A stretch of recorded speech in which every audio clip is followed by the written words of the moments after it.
আজ আমরা শুধু জব্দকৃত মাদকদ্রব্য ধ্বংস করছি না, বরং মাদকমুক্ত সমাজ গঠনের প্রত্যয় আমাদের অটল অঙ্গীকার পুনর্ব্যক্ত করছি।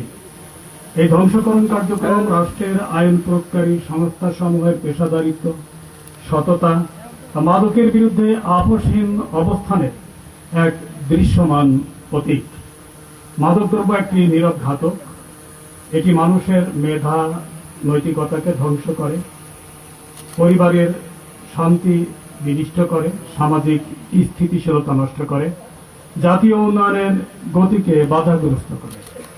বিশেষ করে তরুণ সমাজ যখন মাদকের কোরাল কবলে আক্রান্ত হয়, তখন একটি জাতির সম্ভাবনাময় ভবিষ্যৎ ঝুঁকির মুখে পড়ে যায়।